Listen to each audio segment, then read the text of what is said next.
So good morning, everyone. I am Dr. Priyanka Sharma, Director Research at ACER India. And I will share about our effort to percolate few of the policy measures related to transformation of assessments into the classroom. I will also share a model of collaboration and partnership with teachers in government schools of Delhi Board of School Education to realize these policy measures. So with that, next please. You already know, most of you, that ACER India is a subsidiary of Australian Council of Education Research, established in 2005, in order to assist South Asian countries in improving learning in this region through high quality research, our products, services, and other related activities. Next, please. Before moving ahead, I would like to share a glimpse of the context in which we are working. And you will not be surprised if I will say that entire South Asian region as a whole is facing acute learning crisis. And learning poverty is exactly the term what we mean to when we say that we are facing acute learning crisis. According to reports of UNICEF and World Bank, there have been series of reports on this. Many of you could have already seen it.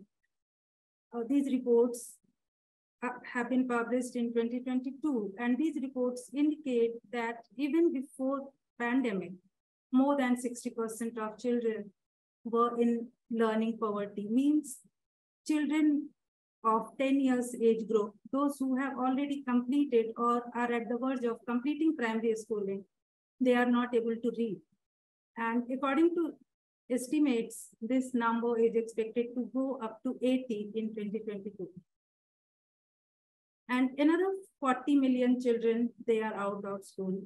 Talking about India, situation is not very different, whether we talk about pre-pandemic or now. And recently, not recently, basically, just after COVID phase 1, in the state of Karnataka,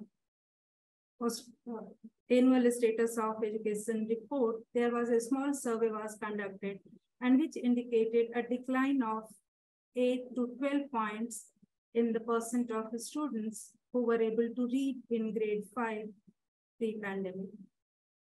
In 2021, National Achievement Survey conducted in India, which is again a sample-based survey, but it reports on learning outcomes. So it shows similar trend, decline of 10 to 25 points in learning outcome of the students. And if we relate both, so how can we expect children with no reading ability or bare minimum reading ability to achieve grade expected learning outcomes? Next, please. So what is our approach in this scenario?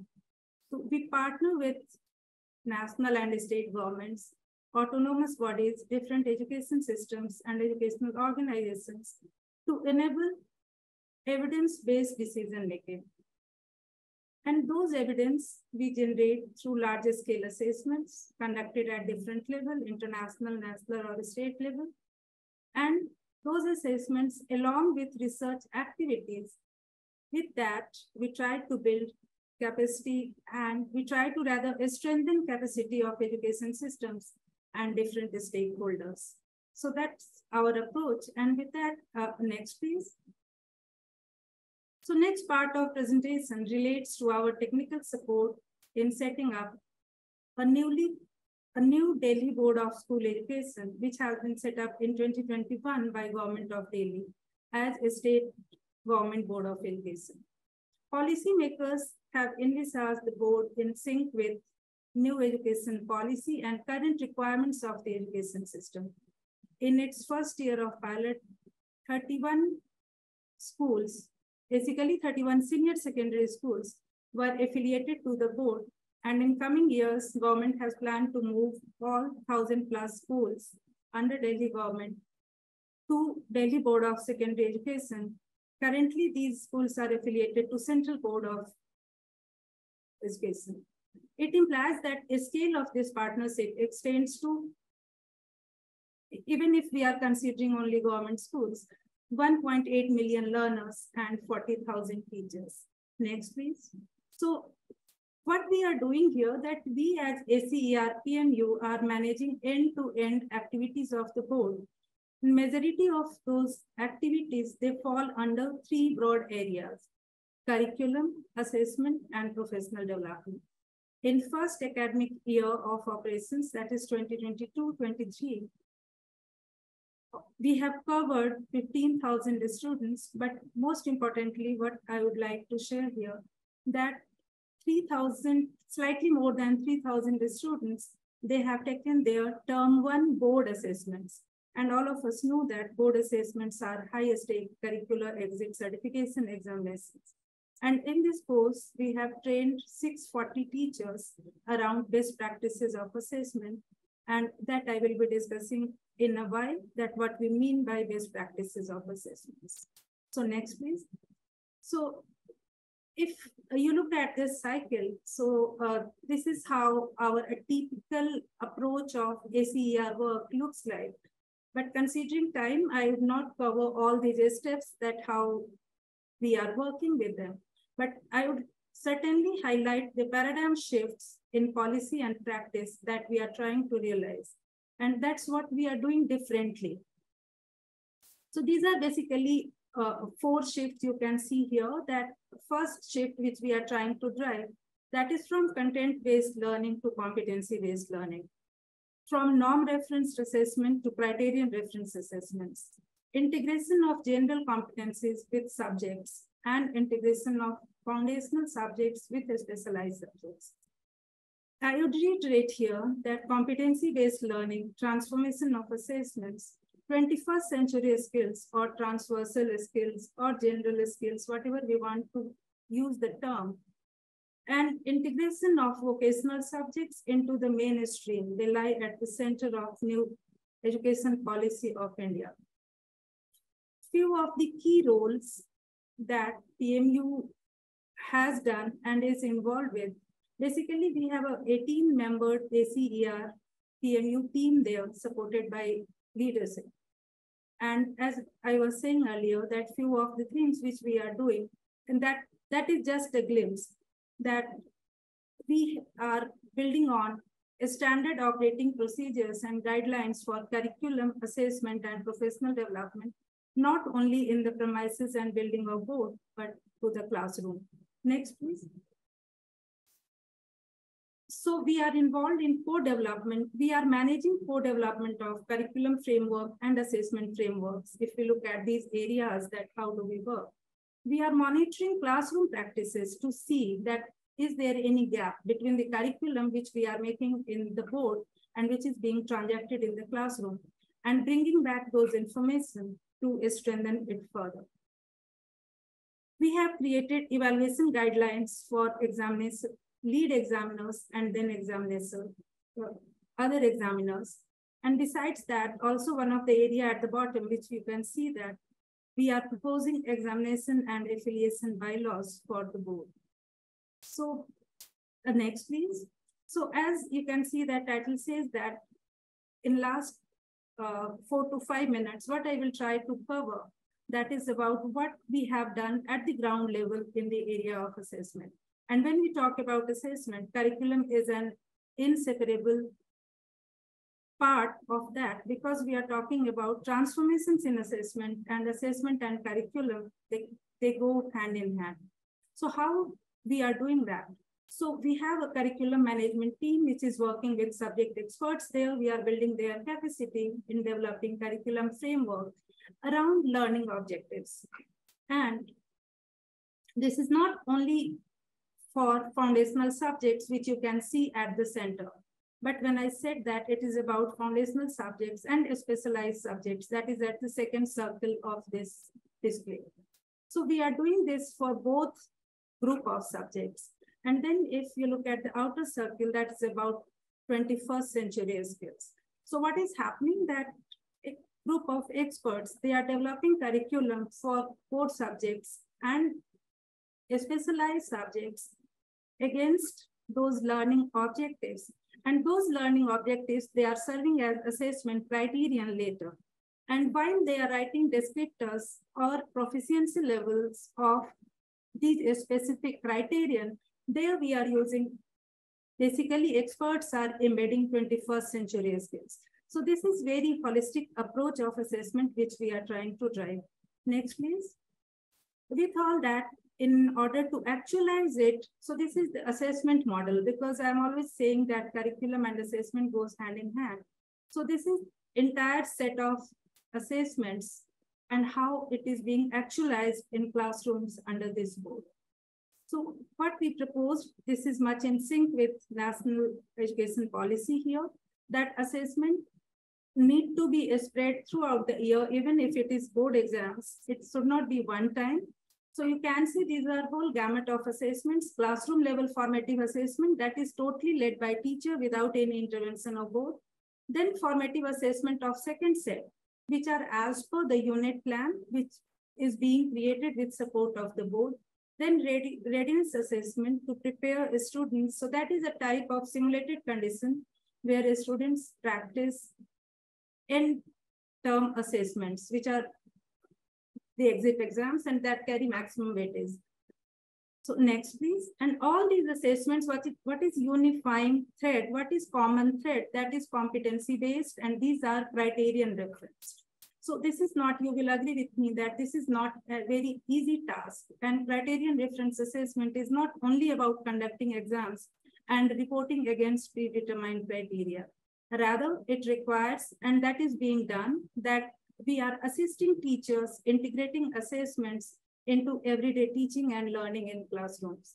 We are providing them during monitoring process, regular feedback and support, and also enabling them to do the same with the students while engaging with them. In order to do that, they are describing, basically teachers and our experts, they are describing different achievement levels within each criteria in order to provide that kind of feedback. It means that they are trying to describe what does performance of level 6 under investigation criteria of science might look like. This is just an example, and which in turn is enabling them to share feedback. And of course, it requires continuous engagement, which I have said multiple times in this 10 minutes, that is from basic conceptualizing curriculum and all that, teachers have been engaged from planning till delivery. Next, please. And I think next one mentions these steps that how we are trying to impact classrooms. And this is a summary of that, but I think I have already shared it multiple times, but again, I will just list that. So teachers, they develop assessment criteria for different subjects because different subjects have different nature, different purpose. So the same assessment criteria is not going to serve the purpose. Then they develop learning tasks aligned to those criteria, and that goes into unit plan. And again, formative tasks aligned to those criteria. And then for a specific task, they try to write different proficiency levels or achievement levels, which are validated in classrooms. Once these, before every assessment, these criteria, these descriptions, they are shared with learners, with the students, because criterion reference assessment is also about transparency in the classroom. So after that, these criteria are revisited. Once these assessments are administered, learners engaged with them, then they are revisited, they are moderated, and that serve as final criteria at the time of assessment in summative assessment. So with all that, next please. So here we have some words from the field, what our teachers have to say. So these two teachers' words, this was in Hindi. I will give you just a few seconds to read it because it was in Hindi, so we have put it in words in English, but of course, these are teachers' words.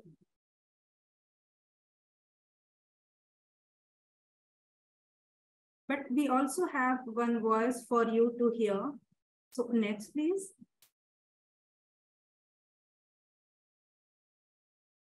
Yeah. So this is one of our teacher. Facilitated by ACER team is wonderful because it assists in transition of curriculum. Teachers will be getting the resources to conduct the lessons wonderfully, and students will be getting an opportunity to enjoy the physical education lessons. Physical education is getting an importance and students get to know from where to start, where to finish.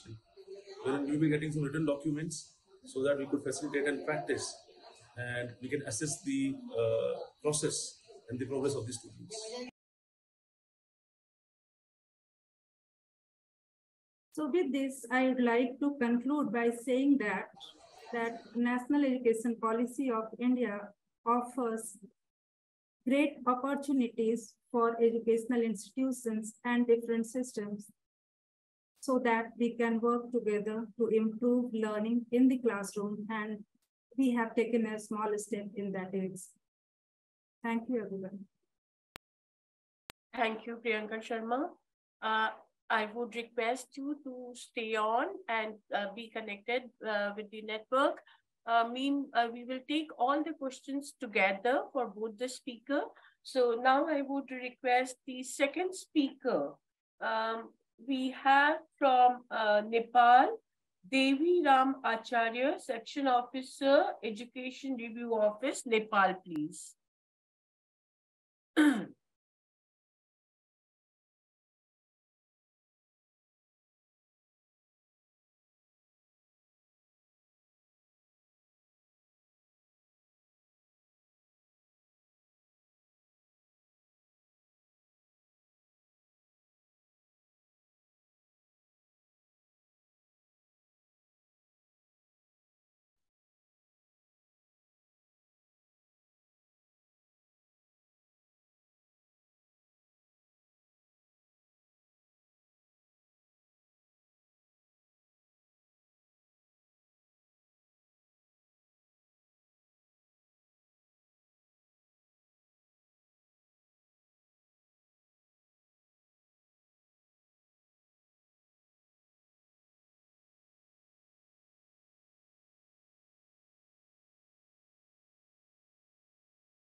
Devi Ram Acharya, are you speaking? Because I'm not able to hear you.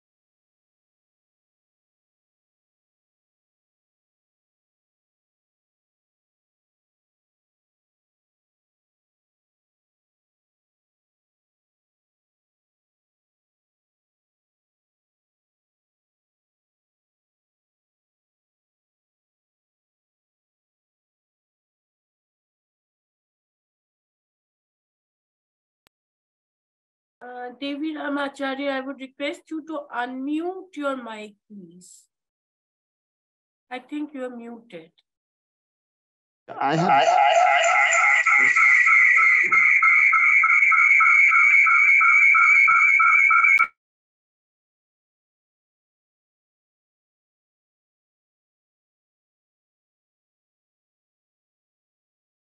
Okay. Hello. Now audible? Yes, please. You're audible now. Hello. Perfect. Perfect. You are audible. Am I audible now? Yes, of course you are. Please continue. Oh.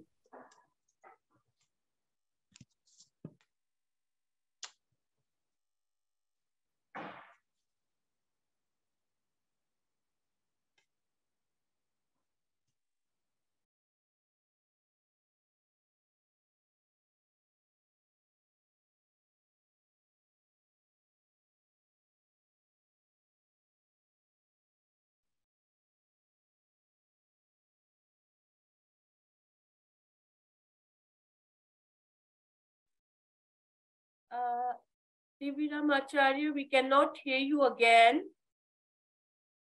We are not able to hear you.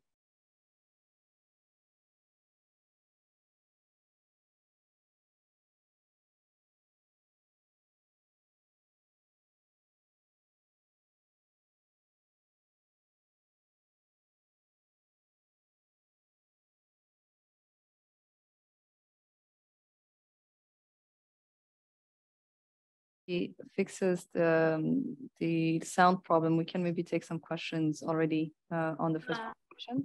Yes, I think Devi Ramacharya is using his next device. So meanwhile, I would open the floor for any questions to Priyanka Sharma, Director, ACER Research.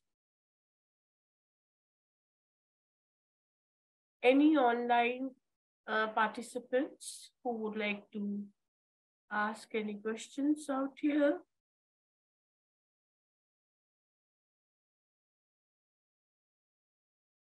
Hello, am I audible now? Yes, you are. Devira Sharma, we will just finish the question answer session for Priyanka Sharma, and then we'll start your session. Thank you, Professor Imran. So one I can see here that why is there a shift from norm reference assessment to criterion reference assessment? So I would like to share my viewpoint here, and also that is supported by evidence that norm reference assessments. Am I audible now?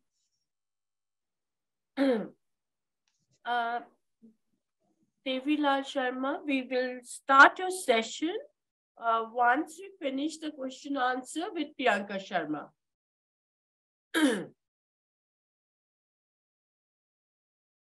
So norm reference assessments have served purpose of entire education system for long. And if we talk about that learning improvement, but what has happened that it has not assisted us, it has not helped us in improving learning in classroom, because it gives somewhere a point of reference to compare from others. But if we talk about improving learning of individual kids, individual child, individual learner, that is what is our focus today. So if there are enough evidence that if there are criterion against which we have to perform, and that is predetermined, of course, those criterion also comes from norm during research. But in criterion reference assessment, every learner, every child, every student is able to track his or her own performance against that criteria. That is the benchmark we have to achieve. It's not about comparison with others and comparison with a cohort. Besides that, what we are doing here, that in many systems, criterion reference assessment, they just provide grade. But here, the type of criterion reference assessment or the modality I had discussed, besides grade, we are also giving detailed description of different achievement levels with each criterion. So what happens that it gives a point of reference to a student, to parents, and also to teacher, that what exactly my learner, my student, my child is able to do and what not. So that in turn helps them to move ahead to plan further action for the child, and it helps child improve learning. So that is the reason that this shift is needed. Hope I have been able to answer the question. Thank you so much, Priyanka. Yes, I think Shehzad ji, I think he has written another. You mentioned that teachers will develop rubrics to measure specific skills. If I understand you correctly, is it good to empower teachers? What are the disadvantages of not having standardized rubrics? Priyanka Sharma, here I would like to add my questions also, because it's related to teachers again, that we all know that post-COVID, apart from the cognitive needs, the psychological needs of the students have also emerged. So how are you empowering the teachers to address the psychological needs of the students? Thank you.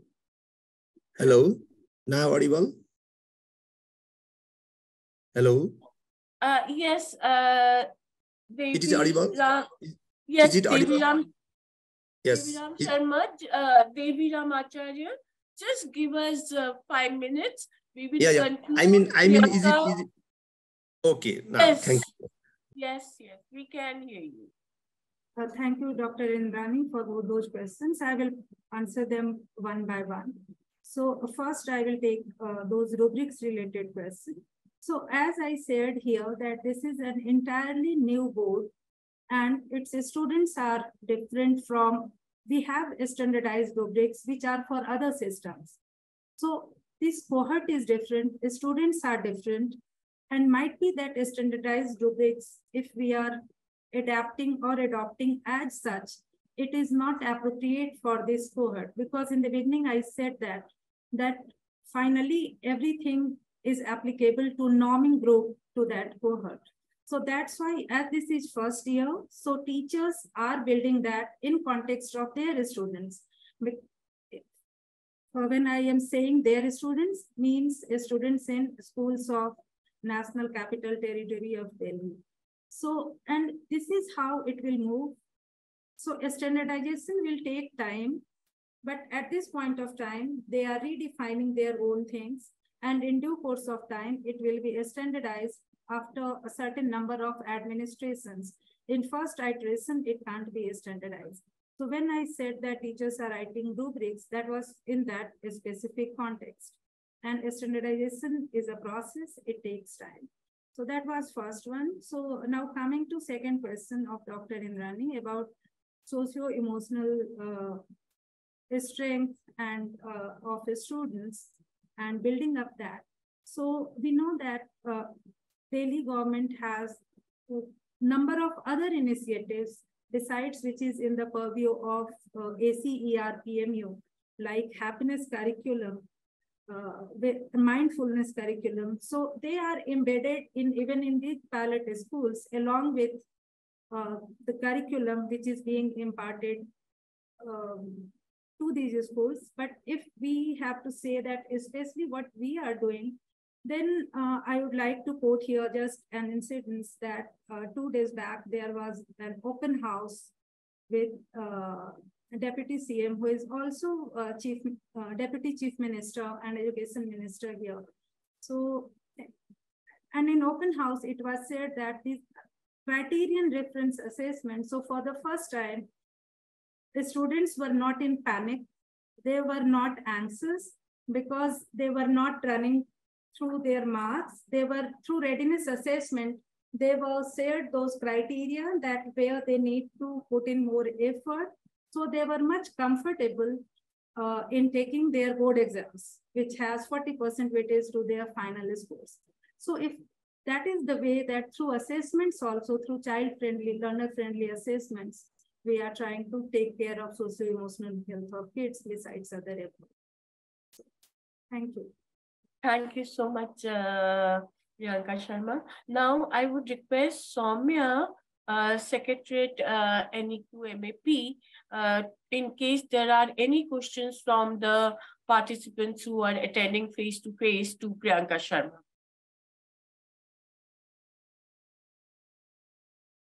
The Bangkok participants on the presentation.